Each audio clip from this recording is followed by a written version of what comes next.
నమస్తే, welcome to health zone. ఇవాల్టి కార్యక్రమంలో భాగంగా దగ్గు, జలుబు శీతాకాలంలో చాలా తరచుగా అన్ని వయసుల వారు బాధపడే సమస్య ఇది. సో దీనికి సంబంధించి మరిన్ని డీటెయిల్స్ తెలుసుకునే ప్రయత్నం చేద్దాం. మనతో పాటు ఉన్నారు డాక్టర్ రవీందర్ గారు, సీనియర్ పల్మనాలజిస్ట్. ఆయన అడిగి మిగతా డీటెయిల్స్ తెలుసుకుందాం. నమస్తే సార్. నమస్తే. సో శీతాకాలం అనగానే ఖచ్చితంగా ప్రతి ఒక్కరూ అన్ని వయసుల వాళ్ళు దగ్గు, జలుబుతో బాధపడుతూ ఉంటారు. గొంతు గరగర కూడా మనం చూస్తూ ఉంటాం. సో ఏంటి కారణాలు ఏంటి అసలు? అంటే వింటర్ సీజన్ వచ్చేసరికి అందరికీ కారణం ఒకటి వైరల్ ఇన్ఫెక్షన్స్, రెండు asthma, allergy. So viral infections అంటే అప్పర్ రెస్పిరేటరీ ట్రాక్ ఇన్ఫెక్షన్ అని అంటాం. అందరికీ ఈ సీజన్ వచ్చినప్పుడు ఏంటంటే ఈ చలిగా ఉండటం వలన ఈ వైరస్ అనేది ఎక్కువగా బతికి వాతావరణంలో ఉండటం వలన ఒకరి నుంచి ఇంకొకరికి స్ప్రెడ్ అయ్యి వస్తుంది. సో ముక్కు దిబ్బడేయటం, ముక్కు కారటం, గొంతు నొప్పి రావటం, వాయిస్ పోవటం, అంటే హోర్స్నెస్ అంటాము. సో హస్కీగా వాయిస్ రావటం, తర్వాత ఊపిరాడకపోవటం, దగ్గు రావటం, ఇవన్నీ లక్షణాలు ఉంటాయి. అయితే ఈ రెండు లక్షణాలు కూడా రెండు రకాల కారణాలు ఏదైతే చెప్పామో అన్ని లక్షణాలు ఒకటే విధంగా ఉంటాయి. అంటే అది ఇన్ఫెక్షన్ వలన రాని లేదా ఆస్తమా అనేది ఈ సీజన్లో ఎక్కువగా ఉంటుంది.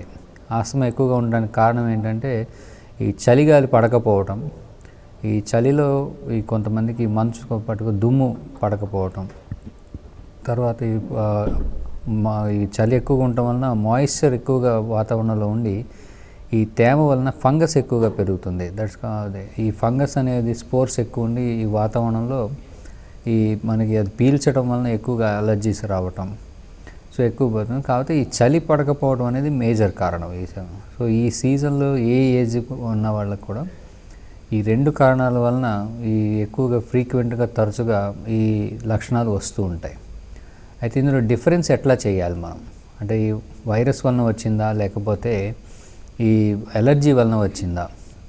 సో వైరస్ వలన వచ్చిన వాళ్ళకి మనం ఆల్రెడీ వింటుంటాం, జలుబు వస్తే మందేస్తే వారం రోజులు, వేయకపోతే 7 రోజులు అని. సో ఇది సాధారణంగా వైరస్ వలన వచ్చింది. అయితే ఈ 5 నుంచి 7 రోజుల లోపల తగ్గిపోయి మనిషి మామూలు అవుతాడు. అదే ఎలర్జీ వలన వచ్చిందైతే మొదట ఈ ఫ్లక్చువేషన్స్ ఎక్కువగా ఉంటాయి. అంటే తగ్గినట్టు తగ్గుతుంది, మళ్ళీ చలిగాలు పీలుస్తాం, మళ్ళీ వస్తుంది, సడన్గా వచ్చేస్తుంటాయి. సో రిపీటెడ్గా ఈ లక్షణాలు వస్తూ ఉంటాయి అదే సీజన్లో. అది ఎలర్జీ కింద మనం గమనించాలి. ఒక్కసారి వచ్చిపోయి మళ్ళీ రాని వాళ్ళకి ఎలర్జీ లేకపోతే అది వైరస్ కింద తీసుకోవాలి మనం. ఓకే డాక్టర్, కొంతమంది మామూలుగా మార్నింగ్ బాధపడుతూ ఉంటారు, దగ్గు రావడం, ఇదంతా లేచి ఉన్నప్పుడు అందరికీ దగ్గు వస్తూ ఉంటుంది. ఇప్పుడు మీరు చెప్పినట్టు ఎలర్జీ వల్ల కానీ వైరస్ వల్ల కానీ వస్తాయి. కానీ కొంతమంది రాత్రి పడుకున్న తర్వాత స్టార్ట్ అవుతుంది. కొంతమందికి దగ్గు అనేది విపరీతంగా దగ్గుతూ ఉంటారు, నిద్ర కూడా సరిగ్గా ఉండదు. సో దీనికి కారణం ఏంటి? అంటే రాత్రిపూట దగ్గు రావటం అనేది ఆస్తమా, ఎలర్జీలో ఎక్కువగా ఉంటుంది. దీనికి ఇంకొక కారణం కూడా ఉంది. ఒకటి ఈ ఫుడ్ రిఫ్లెక్స్ అంటాం, గ్యాస్ట్రోఇసోఫేజియల్ రిఫ్లెక్స్ డిసీజ్. సో రాత్రిపూట ఏమవుతుందంటే యాజ్ డీప్ నైట్ అయ్యే కొద్దీ వాతావరణంలో మార్పులు ఎక్కువగా ఉండి చల్లగా అయిపోతుంది. ఎస్పెషల్లీ శీతాకాలంలో అర్ధరాత్రి దాటేసరికి చలి ఎక్కువైపోతుంది. ఈ చలి ఎక్కువైపోవటం వలన ఆస్తమా ఉన్న వాళ్ళకి ఎక్కువగా ప్రెసిపిటేట్ అయిపోతుంది. కొంతమందిలో ఏంటంటే ఈ పాత పరుపులు, పాత దుప్పట్లు, దిళ్ళు, కొంతమంది ఈ ఉలెన్ రగ్గులు వాడుతుంటారు, ఊనితో చేసినవి. ఇలాంటి వాళ్ళు అది ఆ వాతావరణంలోకి బెడ్రూమ్లోకి వెళ్ళేసరికి అక్కడ కొంత స్మెల్స్ ఉండటం వల్ల కానీ దానివల్ల నైట్ ప్రెసిపిటేట్ అవుతుంది. యూజువల్గా నైట్ ప్రెసిపిటేట్ అయ్యే కారణం ఏంటంటే చలి తగ్గిపోవడం. రెండు, ఈ రిఫ్లెక్స్ డిసీజ్ ఉంటాం. రిఫ్లెక్స్ అంటే పడుకోగానే పొట్టలో ఉన్నది గొంతులోకి రిఫ్లెక్స్ తెలియకుండా వస్తూ ఉంటాయి, యాసిడ్స్ అండ్ ఫుడ్ మెటీరియల్స్. ఈ రెండు దగ్గుకు కారణాలు ఎక్కువగా ఉంటాయి. సో ఇది ఒకసారి చూపించుకొని డిఫరెన్స్ చేసుకోవాల్సిన అవసరం ఉంటుంది. సో టెస్టింగ్ చేసుకోవాల్సి ఉంటుంది.